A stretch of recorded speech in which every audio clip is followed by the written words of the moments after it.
each other for quite some years now. Yeah, true. 17, 18, something like that. Yeah. Or even though before it, it's now no. So Yes. you don't want to know. Hendrik is one of the experts in the field of learning analytics. 6 years ago, you moved to Frankfurt or country? Right, 6 years ago. 6 years ago. So developed the topic internationally. Now is leading the topic also in Germany. Also taking the bridge from learning analytics to artificial intelligence. Seeing himself is now scientist director of the Studio Digitale at the Goethe University in Frankfurt, and also has a research section or department at the HICF, that's the German Center for Pedagogische Forschung. The guys that do all the PISA tests also, and the German Bildungsserver and all these nice things. And I'm looking forward to the talk. Thanks, Marcus. Thanks for having me. Hi, everyone. Great to see such a bunch of people here. Yeah, football is going on. And I think this analytics that we see there, the Dutch team. Yeah. What German team? I'm brave enough to talk about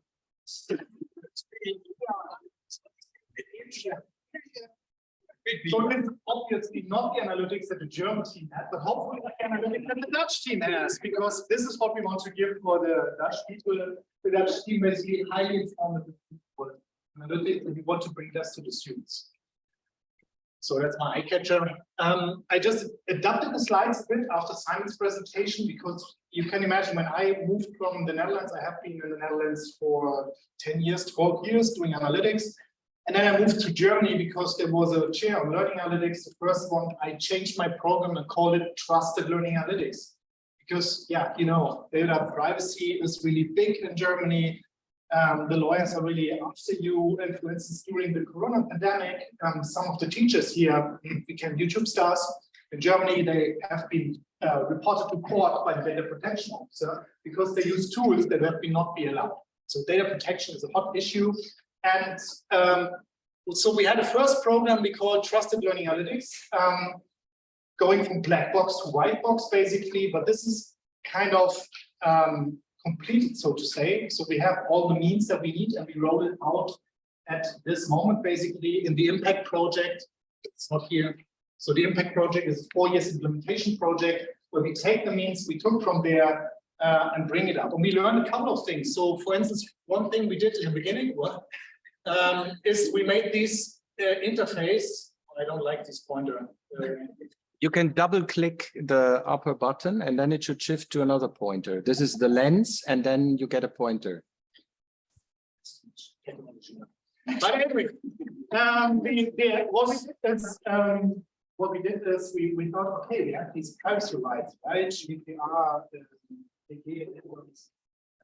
DSGVO. So we made a cockpit for students. So the student had full control. So we gave them this cockpit where they could decide, we share the forum posts with you, we give Moodle data, they could request that they delete the data, we give them all the rights that they received from the European Union. And the students have been told. They have been sitting there and said, oh my God, Professor Drachsler, I just want to do my teaching, I just want to get my credits, I don't want to control my data privacy, etc. So this was a big failure. I had people that did not give consent to Moodle because they don't like Moodle, what's the learning management system, so they need to come to get my slides. Others did commit to other things, so it has been really a disaster and it didn't work. So the solution is that we made a policy document similar like the one that Simon presented, where we basically make a policy and we take the trust that the students put into us as an association, University of Frankfurt, and provide them with good feedback. This is where we moved forward from trusted learning analytics. We took things from here to highly informative, competence-driven feedback. So I shortly show you the EdTech team that we are currently having in Frankfurt. So once you're in Frankfurt, many people go there by a flight. Drop me a mail, and you can have a wonderful coffee with us on the campus too. Then I talk about learning versus analytics versus psychometrics for assessment. Then how we design high informative feedback tools, data-driven learning activities that we make out of this research on that, and some takeaway messages. And I try to be quick because I know we're running a bit after time and I'm between you and your lunch. It's a desperate situation. Okay, so this is Studium Digital, it's the left side. So as Marcus said already, I have two hats on in Frankfurt, and this is basically something like assignment hats. We are also connected to the Presidium. We are not in a faculty, we are a central unit, and we deliver video support, all the other things, but we also provide analytics and feedback tools these days. So this is there, you have different kind of people, not so many researchers, and we also have then the EduTech team at the DIF, where we have all these people do learning analytics research for the university, and we try to apply them. And what we cannot do so much is tingling with technology, because we have, like Simon, a clear task. We should provide innovation into the university. That's not an easy one. Therefore, we also get base funding. And we follow there a scouting maturing service approach. This is our SMS approach. So we basically scout technology, we scout didactical concepts and so on. We mature them and scale them up to faculty. So if we reach a critical mass that is used, and then finally we give them away to another central unit. We give our tools away. We give tools to the Hochschulrechenzentrum, the IT guys, to didactic centrum and so on. So and then we are successful. We are successful when we scale the tool and give it. Exactly. So that's one example. So we work on a chatbot for the students to 24 hours getting questions. And yeah, we made a tool. We had a chatbot, browser-based system. We made first experiences that was published about this for sure. The papers out because we have a clear research task. And now we will totally rebuild the whole thing and deploy it. Okay, so then to my main message, learning analytics. So that's Johanna Gibbet. Maybe some of you know if share still because she was at the And Johanna had this wonderful literature review of 2017. Awareness is not enough. As you basically also identified that a lot of things that happen in learning analytics is about analytics and little about learning. So we have an unbalanced system. And do you know any other community that acts like this? Do you go to your doctor and there's more computer science than medical science? It's kind of scary, right? So, and this is where I think we need to make a shift. And what I learned, but okay, maybe I'm a bit biased, I'm sitting together with a lot of assessment guys, psychometrics, but I really think we should add to this assessment. If you want to give highly informative feedback, competence-driven feedback, you need to go to the assessment community. You need to go to the people that do competence development. And we need to bring these two worlds together to really make a difference. And this is a big thing that we are following up on this highly informative data-driven feedback program now. Let me give you another example. Johanna's Best Paper Award at LAC 2021. Marcus and I have been supervising her, super proud of him and of her, and it's a fantastic paper for sure. So 2021 Best Paper Award. Just for evidence, it's really the Best Paper Award. But are these indicators the indicators that would have helped you in your studies? Please have a look at the indicators here. Are these indicators you would want to have as a student to learn better? See some head shaking, connectiveness, and so on. So there's some doubts about this. I mean, this is from the new setup, obviously, and that's very often what happens with learning analytics. You take data you have, and that's easy data, time on platform, revisit materials, and so on. But this is not what brings you to highly informative competence-driven feedback, because this is just data from log file. And the log file was developed for a different purpose than providing informative feedback. So just to save Johanna's work, because she did really fantastic work, is that in her paper, in this MOOC platform, Willem actually, I think we applied there, She basically showed that a lot of these new people really are interested in content indicators and less on their behavior. That was also the empirical basis for it, to also give her the best paper award. She did a great job. But still, the indicators that are in this paper are doubtful if you want to really provide active clinical. Another paper from Kazem, and I saw him here, Kazem. This is your latest literature review on feedback in learning analytics, right? And when you see this, I mean, you came up with these clusters, and that's the most often used clusters that learning analytics papers give feedback on. Kazem, has there a lot of papers in your literature review that have been addressing explicitly competences? Maybe speak up, and the others can hear you better. The question is about the competencies. Yeah, it's really related to competence or actionable feedback in a way, because many of the things you see here is motivation, engagement on a platform, self-regulation. Is that stuff you guys need in your studies? I would say not really. Not That's really. what I found. Yeah, based on the keywords we use, yeah, no, I would say that.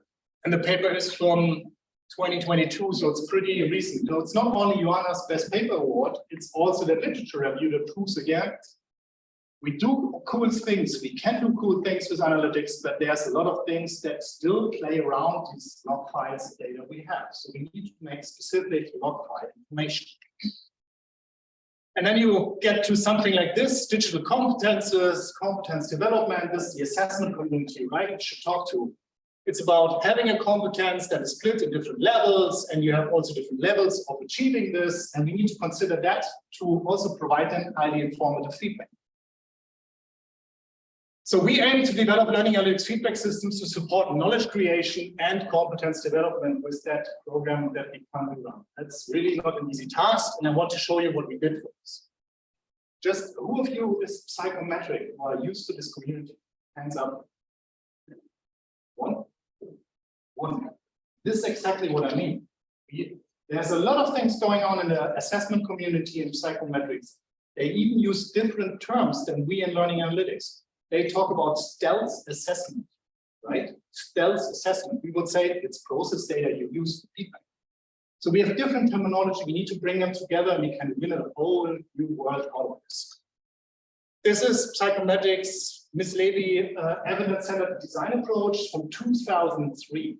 2003, they already thought about we need to have a student model, an evidence model, a task model. And if you consider all this, you get these very controlled PISA items that really tell you at one level what's the competence of a certain student in that scenarios. It's not really something you can use for your life system in the TU Delft or something. That's too far away. So it's really top-down designed assessment procedures to measure a certain competence, and not something we can scale up. And what Frank Goldhammer and Frank runs the PISA studies and PIAC studies in Germany. He's really a psychometric. He's consulting the OECD in the innovative items that are there now. What we came up is basically we want to combine both approaches, learning analytics and assessment. And that means the psychometrics come from the evidence-centered design approach. Really cannot use this thing. The double click on the top button and then go back. Anyway. Orange. So they come from the evidence-centered design approach. They construct an evidence, right? Like critical reasoning, academic writing, what we just had before that. And then they do the data collection for this. So they think top down. Learning analytics pretty much comes from technology, data. We have some data. We construct evidence from what we have. And give it back to the user and do a user-centered design approach. So we want to combine both worlds, and basically the middle layer. Marcos, are you tickling me around? No, now it should work. The middle layer and the high. So we want to have high-level interpretation skills, self-regulation, reading, comprehensive argumentation, all this. And for this, we need to combine these both worlds. And one other thing is we also want to combine formative assessment with summative assessment, because also in summative assessment, currently at the Goethe University, while you do your assessment, you go there, you look for your matrikel number, and it says succeed or not. That's all you get. And we also want to do something about this and use then AI and machine learning to also give you a kind of report that you covered certain skill levels already, that you're doing well here, but you need to improve there so that you have something actionable at the end. So this is the aim we have. And we do this in a couple of projects. With Corona, there were so many projects to apply. The first 3 are higher education projects where we apply this, and I will show you what we did. And the 2 Alice and Update projects are in the school level, and we apply the tools also for school settings.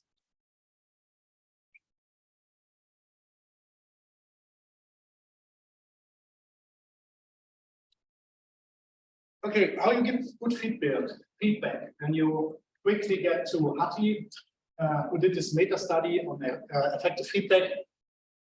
You have 3 areas: feed up, where I'm going to, feedback, how am I going to, and then feed forward, where to do, what to do next, right? And learning analytics pretty much in this yellow feedback, how I'm going. And you can do it on different things. You can do it on a task level, the process level, and self-regulation level. It's an extra level that's partly implemented here, or the self level for emotional feelings of yourself. And he also has a nice quote in his what is actually actionable feedback. So when you look for this, it's going beyond feedback on right or wrong. So not like the matrikel number, go to the list, you succeeded or not. Provide correct solutions, possibilities for improvement, hints on self-regulation, and effective learning strategies to manage and encounter the discipline. And this is what we take and try to provide feedback in that way. If you operationalize this, you get to something like that, like a table, task level, process, self-regulation level, task level feedback about how well the task is being accomplished, and then you need to write these texts. Writing these texts is really, really difficult. This is not a trivial thing. You do the first approach, you do a peer review with a colleague of you, and he says, oh no, you cannot say it like this. This sounds really great. And so there's a whole semantic space in this feedback, and I think a perfect opportunity for future research there. But yeah, we are currently working with such documents to provide actionable feedback.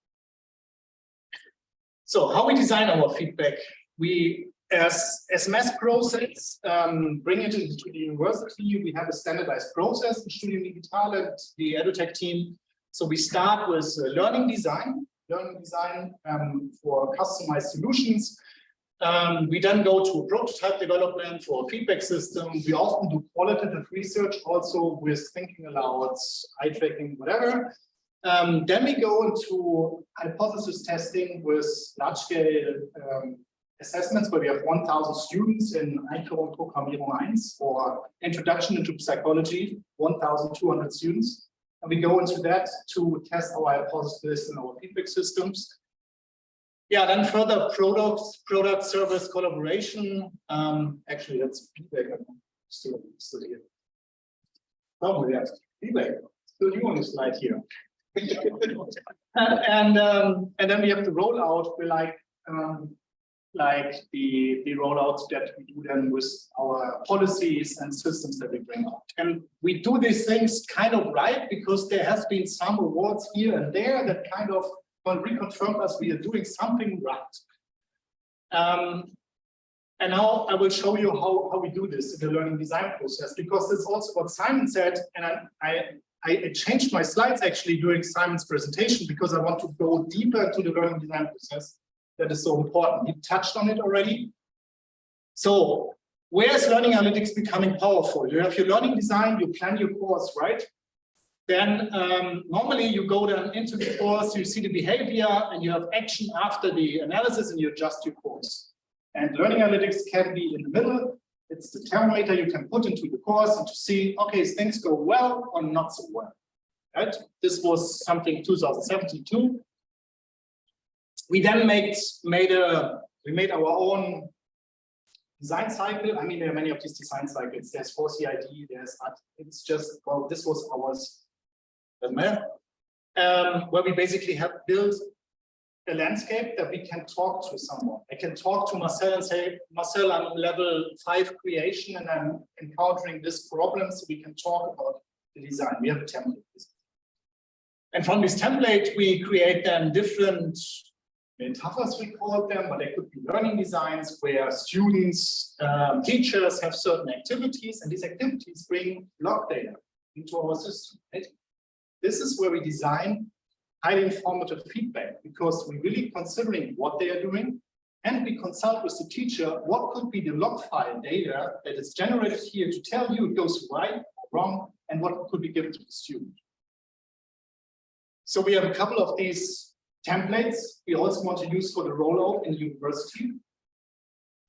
Yeah, and then you combine them and you get to something that is a course type. And for this, Marcel Schmitz is also a PhD of mine, came up with a board called ODA, Fellowship of the Learning Analytics and Learning Activity.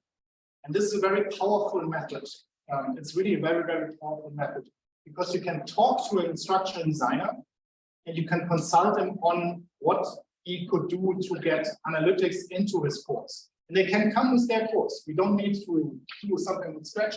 They just come with their course to it, and then we plan with them. This is what we currently do on a board game, and you can imagine a board game has limitations for sure, because there's an end of the board. You need to make pictures to capture that. So there's also a digital version in it. So that's some of the examples. It's pretty much learning design. So we have the purple card. So what you plan to do, a lecture hall, that's 1,200 psychology students we have. What is the challenge? You want to have more blended interaction in that. And then you have these interaction cards, the blue ones, and that is really user to system to, and so on. So it's really detailed on the interactions. And these interactions give us the log files that are much richer than the log files of the new log table. Then the technology you apply and what you want to know.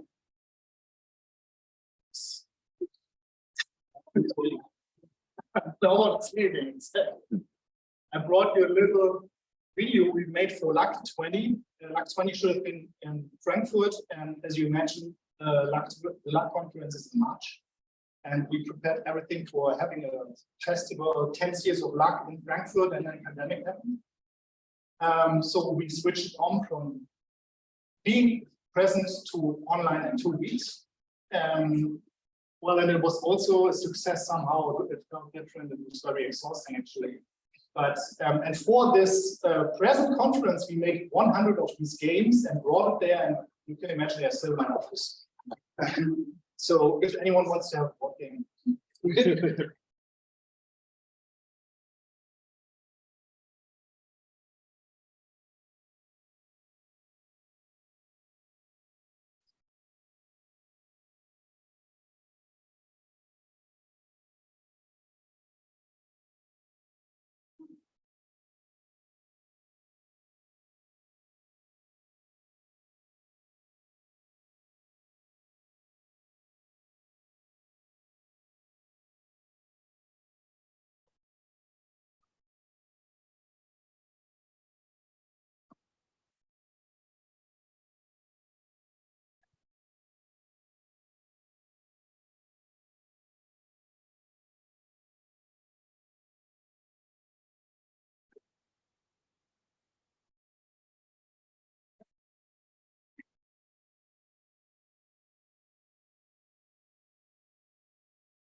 this version.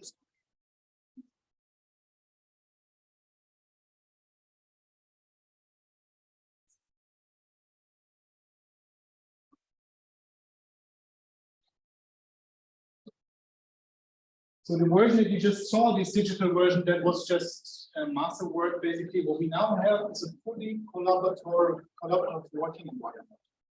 So this is the screenshot of the new Polar environment.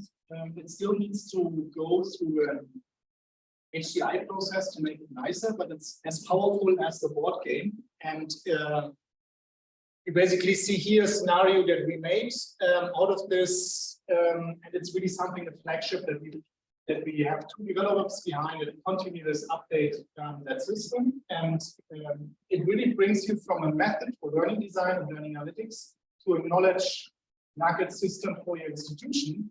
Because if you have, for instance, an engineering study or something in Delft, you could have all your courses here, and you could look what indicators you have here. And if you get a new teacher into this, you can pass it on. You can tell them directly what's in it. So it's a powerful learning design tool, but it's also a map that guarantees us what kind of analytics indicators are used. Next challenge we have. A lot of papers reinvent the wheel all the time because, well, okay, we have implemented learning analytics here. What kind of log data we have? Use them.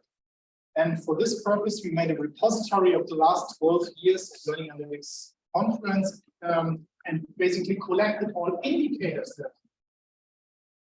So you can go to the open mirror system, you open a certain activity like reading activity, and then you see which kind of analytic indicators have been used in reading analytics in the past 12 years. And you see what metrics have been used in that systems as well. And you can also go to the papers that have been reported. So, and why we do this? Because the psychology and assessment community does that as well. They have established instruments. They have validated instruments. They have a lot of research on the instruments. We need that for learning analytics too. Yeah, so you can go to that. It's also on our website. You can access it really and have a look on it.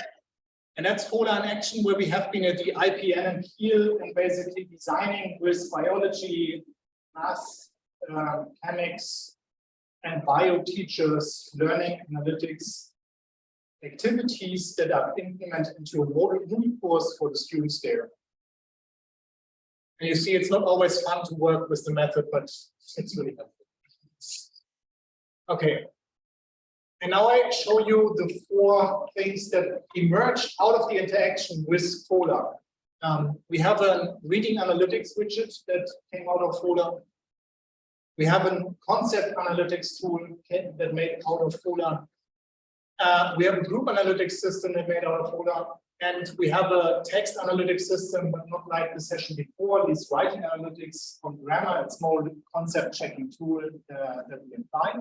And all these activities, we call them data-enriched learning activities, have much more log file data than normal Moodle system. They are very meaningful, and we cluster them together. So reading analytics. This is, again, an item basically from a psychology test on academic reading. We used this example where you basically have navigate here, do this, and this all controlled environment. We made there a Moodle plugin out of it, where we also provide them scrolling behavior, mouse click, change movement, expand. So we implemented this all into a widget. And this is how it looks like. It's the PhD of Daniel Biedermann, where he also recently got a paper accepted at LAC 23, where we used then the scroll data to see what and how long and how well someone is reading a text online.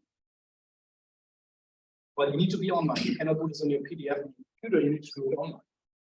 And this is basically how it works then. So we have these different interactions and log file data, and you can basically go down in the text. The texts are rather long text, and we see with the viewport analytics how long certain text areas are shown. You see interaction you do with the text, and based on this, we can give you feedback on your academic mistakes.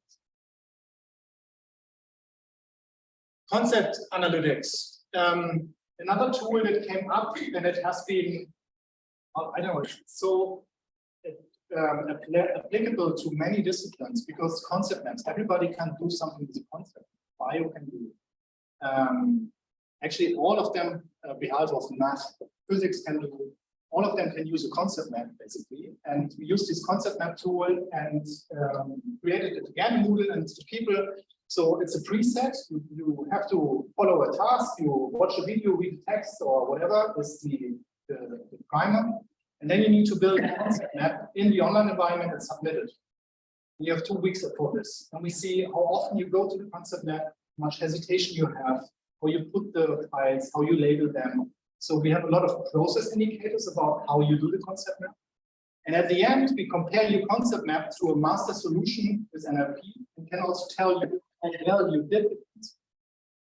So it's really actionable feedback. It really tells you something about how well you do concept maps and how well you understood the problem. So that's another example of that then, directed arrows and so on. And these are the indicators that we are currently handling and that came out of the Coda sessions with people that really want to know, well, I want to know this, I want to know how complete it is, I want to know how the connectivity is. And if I would know this, then I could give this. Group analytics. We have a task where they need to work together. Also, we break 1,200 students into groups of 10, and then they need to collaborate in a forum or in a wiki. And also there we have then group analytics where you see certain indicators like initiative, productivity, presence, and so on. And that's done by Lukas Menzel. And that's all the indicators that came up out of the Coda process from teachers that said, I would like to give feedback on this and that. And then you see again, activity-based feedback. So the initiative, responsiveness, involvement, but also then with text analytics, readability, effective norms, uncertainty in writing, and so on. And we can give you feedback on the elements. Writing analytics, after this session, I would not call it writing analytics anymore because we have saw this feedback fruits, writing analytics, and many other things also from Simon. It's more concept identification, construct detection. Here you see an activity from our school project where school pupil needs to describe in a free text how solar energy is transforming.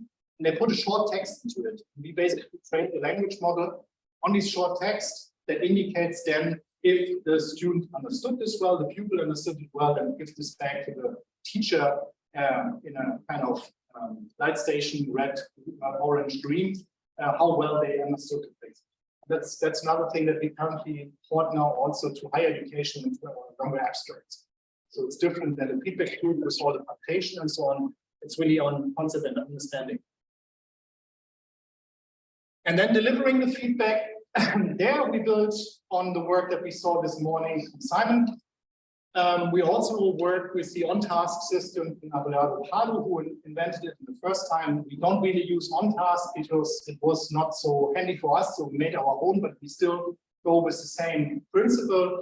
And you basically have then the goal there and the tasks and different sentences you can take. And then we have the indicators that we just discussed. Indicator 1, 2, 3, 4, and then you have like a bus system where Sarah or John goes along these activities they have been doing. They fall into a certain category, they get a personalized message, and the message is then given to the students. So this is how the templates looks like then. So we have a data fight some variables into a text, and then this bus system collects this different information, and then we can present it back in a dashboard, providing also information on the dashboard, what they could do better and how they could change things. Or in other contexts, they get a personalized email with all the indicators included into that as feedback. And this feedback is given to 1,200 students after a week. And why is this significant? Because otherwise they would not get anything. Because there's one professor and 2 supporters, there's this bottleneck situation, and yeah. Finally, kind of research questions we are addressing in this is then how can relevant learning attributes be extracted from traces in digital learning environments? Relevant is the important thing, and not what is in the log file. To what extent can learning analytics indicators be confirmed by classical standardized assessment instruments? So we also take a lot of standardized assessment instruments, measure them, self-regulation or something, and compare what we see them in the log files and how this correlates. And what is the effect of different feedback types for assignment results, exam performance, and effective student performance? When we run then these this testing with these large samples, we go with like psychology experiments. We have a preparation phase where we also ask certain instruments like MSLQ and all the other instruments from the students. Then we run one semester where we just collect the data with the course and the assignments there. Then we train our models on this, and then we have an intervention semester where we basically give them the learning analytics interventions, the feedback we get, and see and measure then the effect on the new cohort, how this went. So that's one example. We also tried a more complex one, and in between design with a lot of students in there, that we split it to different feedback types. Feedback as usual, feedback as norm reference, feedback as criterion based, and basically test them again and on this. And this is how such a course looks like. It's can't we do another pilot testing in Frankfurt with 1,000 students, where you have different weeks and we test in the forum on the concept lab, always on different moments, and collect the data of this to provide next winter semester with feedback. Yeah, and this is an example how, for instance, for the academic reading with all the variables and so on, how we do the evaluation. So takeaway messages. I think it's really time for those. As well, for the first research question, we could say we really think that combining analytics with assessment is important, and evidence-centered design is something you should really consider and extend to get meaningful data for your activities. Yeah, the standardized assessment instruments, it's very interestingly what they measure in trade or state measures so far did not correlate with our log data, where we think this is self-regulation and engagement. So learning analytics is measuring something different than psychological tests. And we are a bit puzzled about this, because what is one word worth if the other is not confirming it? So further research needed. And yeah, there's data collection still going on. I can give you any details on this. And one last final message, because the work was already there on learning analytics literacy. What we encountered actually is you really need to take a lot of information if you want to see how automated feedback is effective. What you need to do is an assignment perception feedback. So that's a state measure where we ask students, how do you like actually the assignment? Because if somebody didn't like the assignment, didn't understood it, but this has an effect on feedback too. Feedback perception, so that they rate us the feedback we give to them to improve it. It's also very important if you don't have that. And then we are working towards a feedback literacy instrument where we have a 20-item instrument that we want to give to the student in the future to know from them actually how they receive feedback, how they work with this, what they do with it, in order to make it an effect. That's all. Thank you, guys.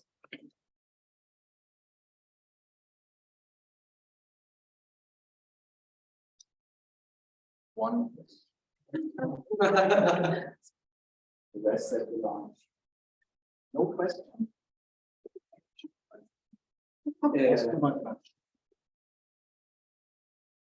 I have one, a short one. Good.